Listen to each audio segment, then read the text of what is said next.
Hola, complacida de estar aquí en este summit de excelente calidad y con los compañeros y en representación del grupo de trabajo de enfermedad celíaca.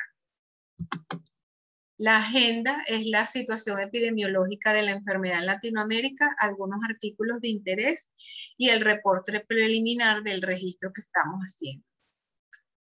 Se calcula que 7.800 billones de personas existen en el mundo y de ellos los enfermos celíacos representan el 1%. Las asociaciones de celíacos en Latinoamérica son 13, a pesar de que está conformada por 21 países, a diferencia en Europa, en donde todos los países tienen una o varias asociaciones. Con respecto a la legislación, en Argentina es donde realmente hay firmeza desde el punto de vista estatal de colaboración o apoyo para estas personas. Y en Brasil, Chile, México y Venezuela existe legislación especial con el etiquetado. Con anterioridad se decía que la enfermedad celíaca afectaba solo a los blancos europeos, pero esta distribución mundial se sabe que ha seguido el consumo del trigo y los flujos migratorios que se dieron en el siglo XIX desde Europa hacia muchas partes. Igualmente, por los reportes de la enfermedad en África, Oriente Medio, Asia y América del Sur, se sabe entonces que esta patología estaba infradiagnosticada. Este metaanálisis de 2018, considerando los resultados de las serologías para la enfermedad, agrupando en rangos de percentiles a los países, reporta que, por ejemplo, México, al igual que Portugal y la India, se encuentran en el percentil con mayor prevalencia, que oscila entre 2,1 a 8,5, y Brasil y Argentina se encuentran en el percentil 25 a 50, en donde la prevalencia está entre 1 y 1,4. Cuando ellos consideraron la enfermedad comprobada por biopsia, en este caso, entonces Argentina pasó a estar en el rango de percentil más amplio, en donde está de 0,9 a 2,4, y Brasil pasó a formar parte del percentil más bajo en relación a los resultados de la biopsia. También en el 2012 se hizo un reporte según personas sanas en riesgo de presentar enfermedad celíaca. Entonces, en Latinoamérica, estudios en donantes de sangre sano en Brasil reportaron una prevalencia de 1 en 681, pero cuando se hacían exámenes de laboratorio de rutina, esta prevalencia aumentaba en 1 en 473. Y en Argentina se ha calculado la prevalencia en 1 sobre 167, y esto se debe a la correlación que existe con la presencia del DQ8 en el más del 20% de la población. A su vez, trabajos en niños han reportado que también investigando en laboratorios de rutina, determinando los anticuerpos, antitransglutaminasa y antiendomicio, encontraron 29 serologías positivas en 2.230 niños, y la prevalencia fue mayor en los adultos, 1 en 79. Este reporte de Parra Medina es un estudio colombiano, el primero que hace una revisión con análisis sistemático, y ellos dicen que en la región tenemos más de 600 millones de habitantes. Es una población que está en constante crecimiento, pero los resultados con respecto a la enfermedad es incierto.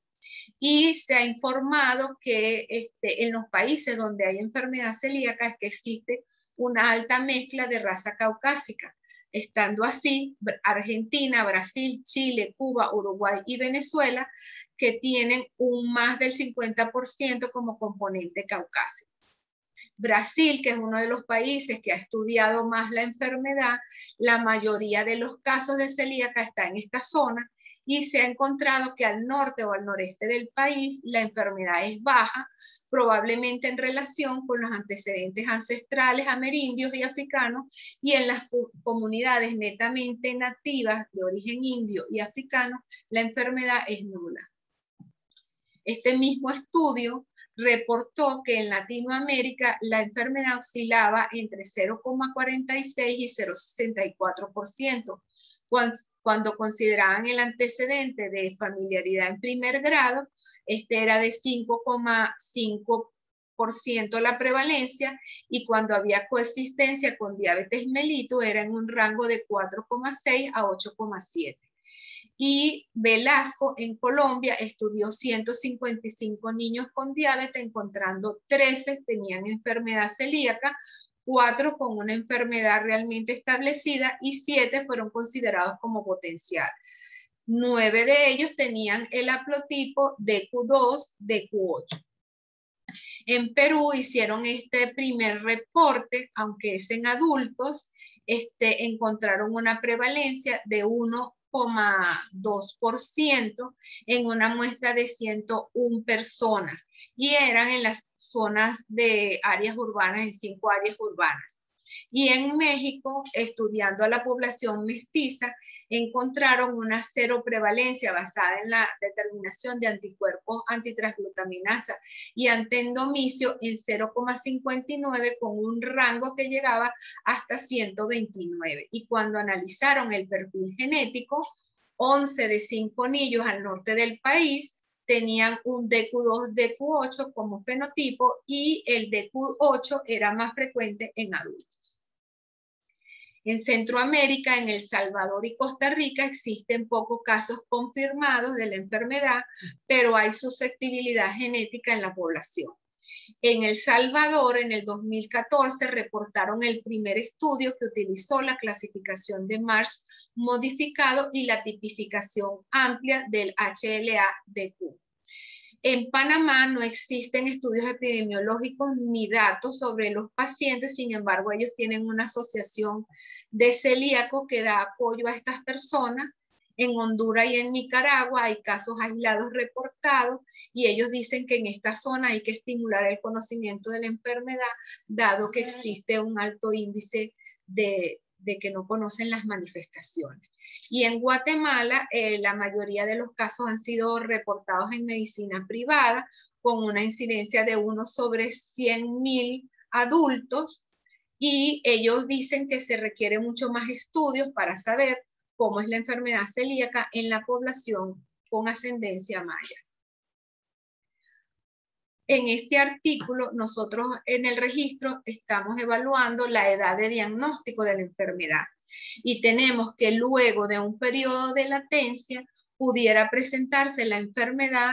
tan pronto como a los 6 meses, o en la infancia entre los 2 y los 10, en la edad adulta entre los 40 o los 50 años, y en la vejez a los 70 años, reflejando así que se puede manifestar a cualquier edad.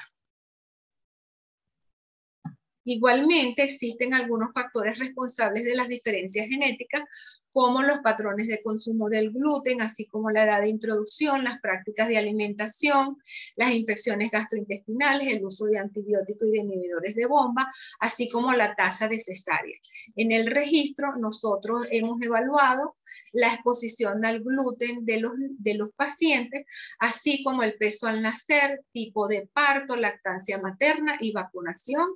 como factores de respuesta adaptativa e innata.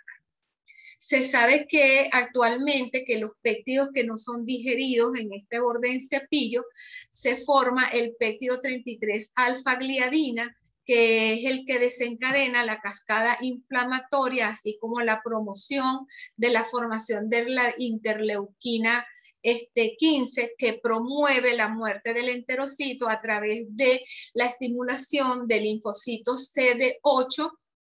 que se comportan como células natural killer. Y el péptido 25,6-gliadina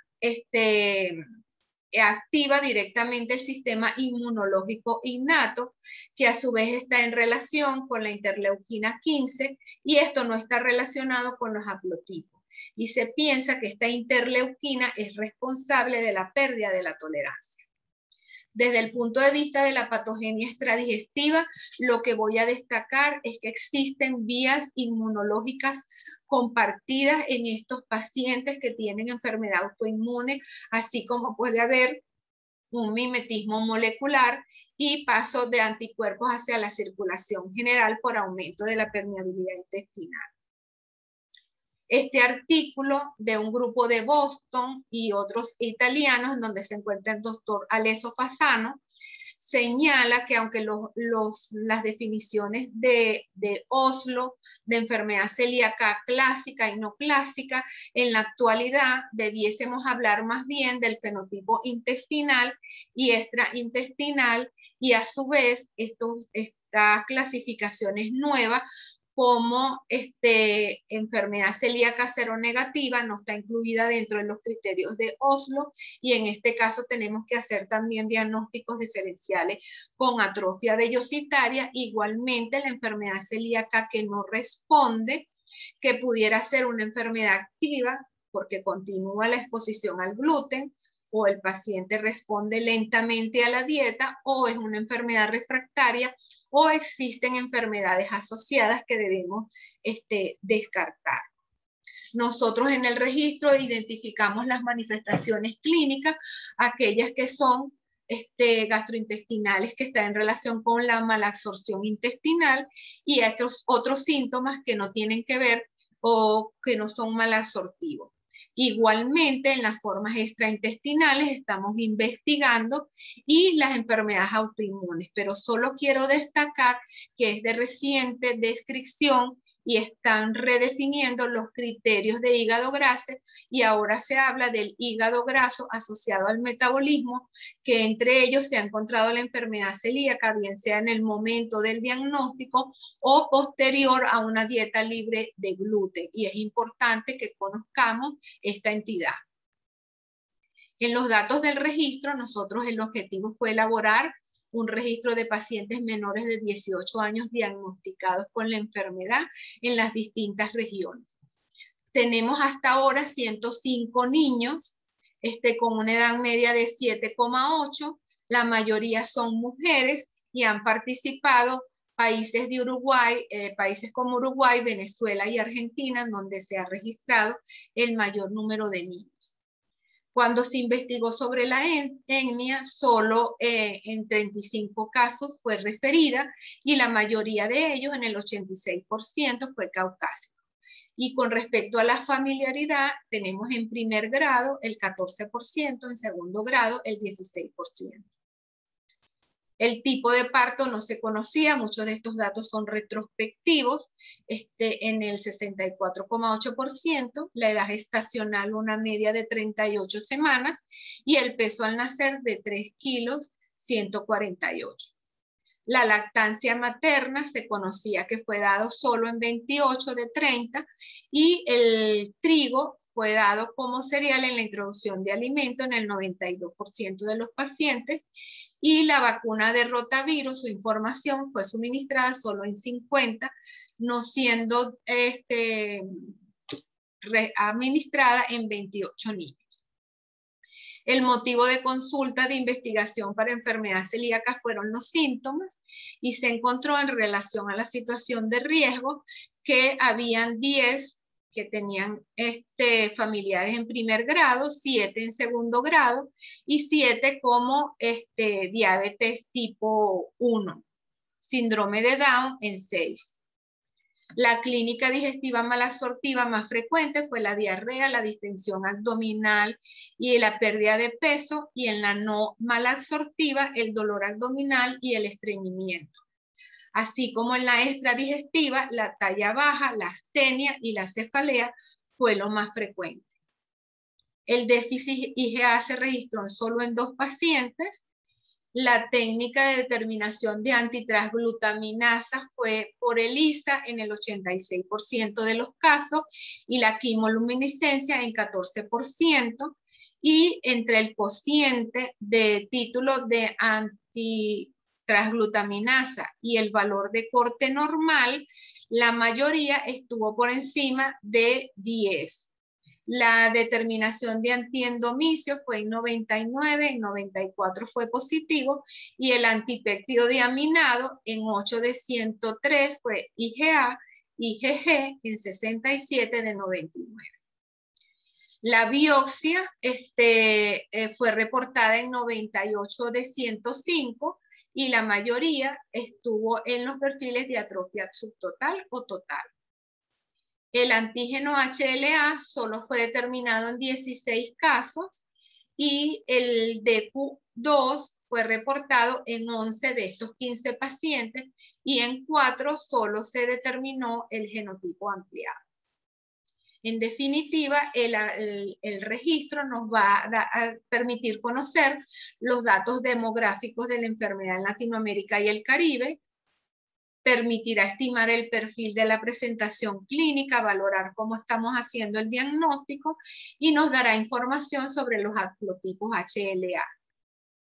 Invitamos a participar en el registro, todavía estamos en la etapa de prospectiva y esto es la enfermedad celíaca desde la perspectiva latinoamericana. Muchas gracias.